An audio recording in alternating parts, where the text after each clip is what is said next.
Dizemos que uma afirmação é dúbia ou implausível quando acontece o seguinte: não temos boas razões para pensar que é verdadeira e também não temos a certeza que é falsa. Estamos ali no meio, não sabemos para onde ir. Não sabemos se devemos caminhar na direção da veracidade e nem da falsidade. É claro que tais afirmações, tais proposições, não são as proposições desejáveis no âmbito da argumentação lógica. Olha, se sabemos que uma afirmação é verdadeira, ou se temos, digamos, boas razões para pensar que é verdadeira, nesse caso, temos uma afirmação, digamos, altamente plausível. E nesse caso, a afirmação, a proposição, é uma boa proposição para ser usada no âmbito da argumentação lógica. E é observando tais afirmações que caracterizamos o valor de um argumento. Veja, valor de um argumento. Dizemos que um argumento tem o mesmo valor que sua premissa menos plausível. O que estamos querendo dizer aqui? Suponha esse argumento. Esse argumento ele possui 4 premissas e a conclusão. E suponha que, nesse caso, a premissa menos plausível é P. Ou seja, não temos certeza nem sobre a veracidade e nem sobre a falsidade de P. Portanto, dado esse princípio, se é difícil acreditar que P é verdadeiro, então também é difícil acreditar no argumento. Ou seja, o valor do argumento, desse argumento, tem o mesmo valor que sua premissa menos plausível, que no caso aqui é P. Conclusão: o valor desse argumento coincide com o valor de P. Portanto, o valor do argumento é igual ao valor de P. Mas o que significa valor? Olha, valor aqui nesse sentido, nesse contexto, significa saber se P é ou não plausível. Portanto, o valor de um argumento depende da veracidade das suas premissas. Depende daquele teste 1 que foca na plausibilidade, na veracidade das premissas do argumento. Uma outra questão interessante. Para ver a qualidade de um argumento, precisamos observar 2 testes. Ver a qualidade das premissas e a qualidade da implicação. Se a implicação é boa. A implicação caracteriza o argumento. Então surge uma questão interessante. Suponha que as premissas são dúbias ou não são plausíveis. Olha, será que vale a pena, nesse caso, ver se a implicação é boa? Será que já podemos parar por aí e concluir que o argumento não é bom? Bom, se as premissas não são plausíveis, já poderíamos certamente concluir que ele não é bom. Mas aí, essas coisas são engraçadas.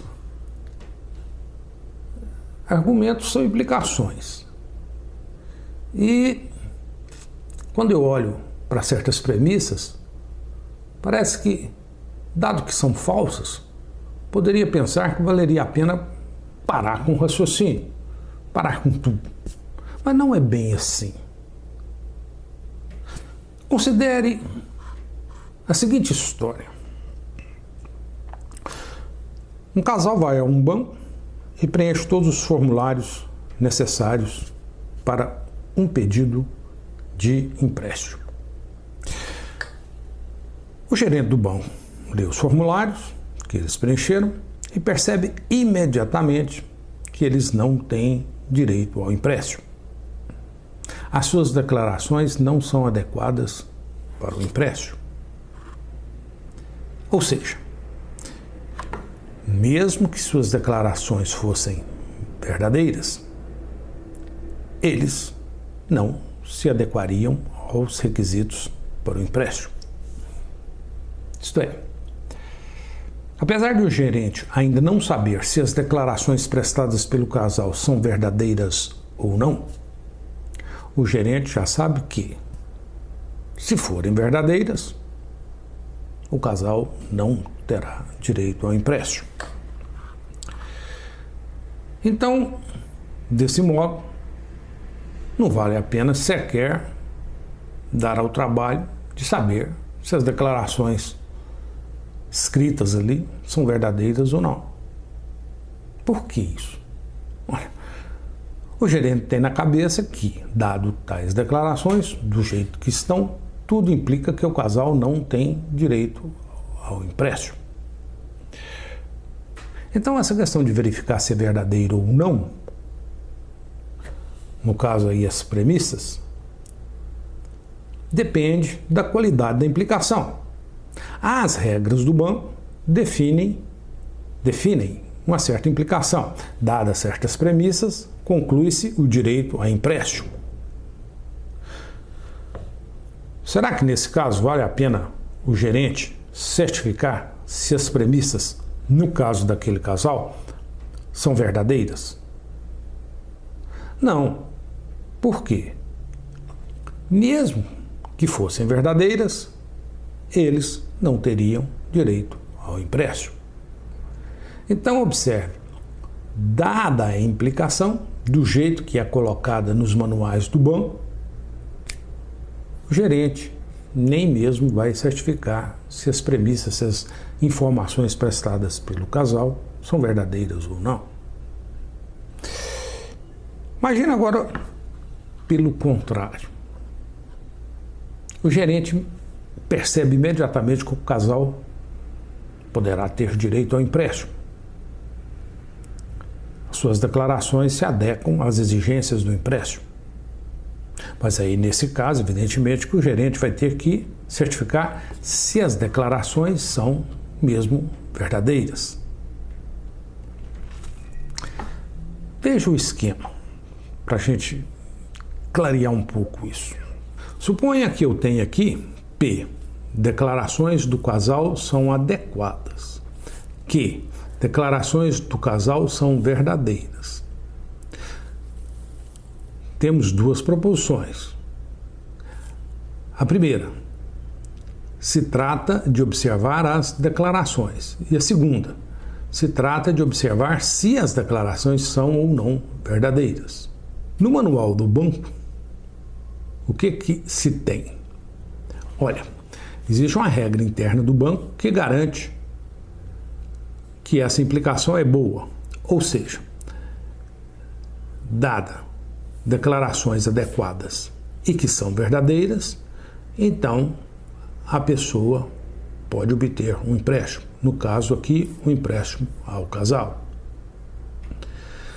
Esse é o argumento que está escrito no manual do banco. O que o gerente precisa certificar? Se essas premissas são verdadeiras. Se forem verdadeiras, conclui-se R, ou seja, empréstimo ao casal. Mas, se P é falso, ou seja, as declarações do casal não são adequadas, então temos aqui premissas falsas. Não é possível conceder o empréstimo, mesmo tendo o Q verdadeiro.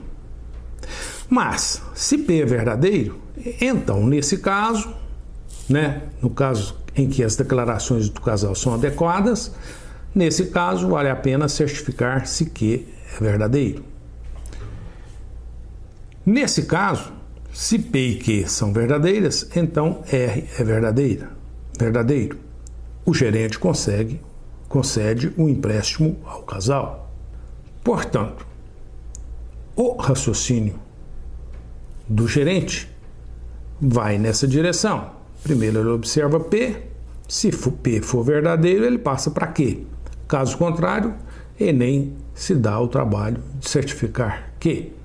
Em outras palavras, o teste 2, conforme apresentamos, ele é ok. Ele está relacionado à implicação que é verdadeira e que é boa e que é estabelecida nos manuais do banco.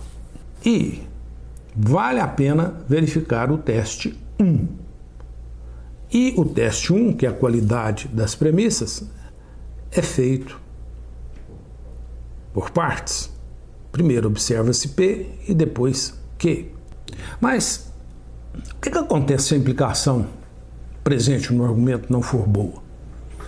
Não é aquele tipo de implicação em que as premissas sustentam a conclusão. Olha, nesse caso, não vale a pena certificar a veracidade das premissas, é evidente. Veja um exemplo disso. Suponha que alguém diga o seguinte: Zé nasceu em Minas. Quem nasce em Minas é cal. Logo, Zé é cal. Temos um problema aqui. É falso que se um indivíduo nasceu em Minas, então ele é cal.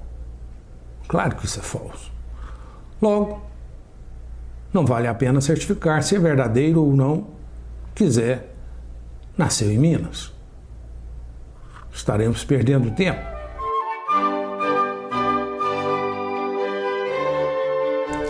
Suponha que P representa essa proposição. Zé nasceu em Minas. Que Zé é cal.